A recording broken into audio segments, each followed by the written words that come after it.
Assalamualaikum warahmatullahi wabarakatuh. Bismillahirrahmanirrahim. Alhamdulillah rabbil alamin. Wassalatu wassalamu ala asrofil mursalin wa ala alihi wa sahbihi rasulillahi ajmain. Amma ba'd. Yang pertama-tama dan yang paling utama, marilah kita panjatkan rasa puja-puji syukur kita atas kehadirat Allah Subhanahu wa taala yang mana masih diberikannya kita nikmat kesehatan, kesempatan, dan yang tak kalah penting adalah umur yang panjang sehingga kita masih dapat melaksanakan aktivitas kita sehari-hari sebagaimana mestinya. Kedua kalinya, salawat serta salam tidak lupa kita panjatkan kepada arwah junjungan kita, yakni Nabi besar Muhammad sallallahu alaihi wasallam, dengan bersama-sama kita mengucapkan Allahumma sholli ala Sayyidina Muhammad wa ala ali Sayyidina Muhammad. Baiklah, langsung saja di sini saya akan mencoba menjelaskan tentang siklus biokimia.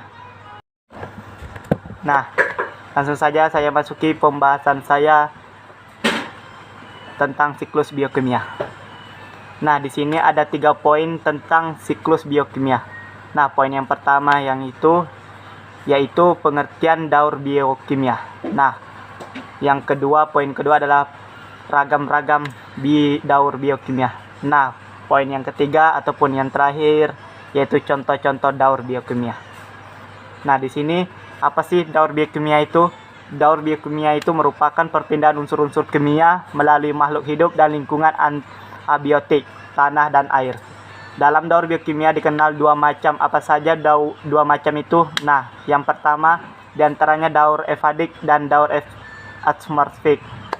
Nah, yang pertama adalah daur edafik, merupakan daur yang unsur kimia pada daur tersebut tidak pernah membentuk gas di udara. Nah, adapun yang kedua, daur atmosferik adalah daur yang unsur kimia pada daur tersebut mengalami fase berbentuk gas di udara.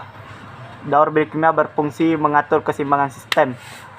Artinya keseimbangan ekosistem tergantung pada pengulangan yang terjadi secara berputar pada unsur-unsur kimia tertentu. Unsur-unsur kimia yang dapat mengalami daur biokimia meliputi karbon, nitrogen, hidrogen, dan oksigen serta fosfor. Nah, unsur-unsur sebagai zat biotik melalui air dalam daur ulang dengan komponen yang diantaranya bahan ekosistem tang akan diangkat di setiap tingkatan berupa elemen yang dibuat dari bahan organik dan daur ulang. Nah, siklus dalam pembentukan daur biokimia diantaranya adalah sebagai berikut. Nah, yang pertama yaitu penguapan. Maksudnya di sini pada siklus ini atmosfer dengan pembentukan dalam keadaan jenuh, uap air menjadi noda air yang kemudian jatuh dalam bentuk hujan dan salju. Nah, yang kedua yaitu infiltrasi, merupakan sebuah aliran yang masuk ke tanah melalui celah dan pori-pori di tanah ke permukaan air tanah, kemudian bergerak secara vertikal dengan horizontal di bawah permukaan tanah.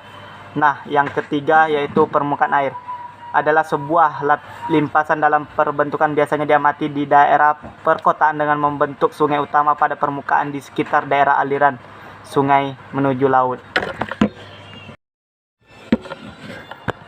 Nah, langsung saja saya masuki pembahasan saya yang kedua ataupun poin yang kedua, yaitu ragam daur biokimia. Apa sih yang dimaksud dengan ragam daur biokimia? Nah, fungsi dari daur biokimia ialah menjadi daur atau siklus materi yang membalikkan lagi seluruh unsur-unsur kimia yang telah digunakan oleh seluruh yang ada di muka bumi ini dari komponen biotik ataupun komponen abiotik yang pada akhirnya berkesinambungan dan seimbang dalam kehidupan di bumi dapat terjaga. Nah, langsung saja saya masuki pembahasan saya yang ketiga ataupun yang terakhir, yaitu contoh daur biokimia. Apa sih contoh daur biokimia ataupun penjelasannya? Yaitu daur biokimia berfungsi sebagai siklus materi yang mengembalikan semua unsur-unsur kimia yang sudah terpakai oleh semua yang ada di bumi, baik komponen biotik maupun komponen abiotik, sehingga kelangsungan hidup di bumi dapat terjaga. Nah, di sini ada 3 contoh daur biokimia. Nah, apa saja yang ketiga itu? Yang pertama adalah siklus karbon. Maksudnya di sini siklus karbon ialah merupakan elemen yang diperlukan dan terpenting dalam kehidupan di bumi. Proses terjadinya karbon dikarenakan organisme membusuk di dalam bumi yang kemudian ke atas permukaan bumi untuk menjadi makanan bottom lapisan. Nah, contoh yang kedua yaitu siklus oksigen. Maksudnya sini menggambarkan pengiriman oksigen di sekitar litosfer, atmosfer, dan biosfer. Nah, khususnya pelepasan oksigen melalui fotosintesis dan dalam penggunaan oksigen oleh makhluk hidup biosfer diambil dari atmosfer. Nah, langsung saja saya masuki contoh yang ketiga ataupun yang terakhir yaitu siklus air. Maksudnya di sini siklus air adalah menggambarkan penguapan air di bumi terutama pada laut, sungai, dan danau sebagai bagian penting dari ekosistem yang ada di sungai. Di sungai, di danau maupun di laut memiliki berbagai fungsi yang dapat kamu pelajari pada buku Seaworks ataupun Sungai Laut Samudra. Nah, mungkin hanya itu yang dapat saya sampaikan. Lebih dan kurangnya saya mohon maaf. Apabila terdapat dalam kesalahan kata dalam penyampaian, saya mohon maaf yang sebesar-besarnya.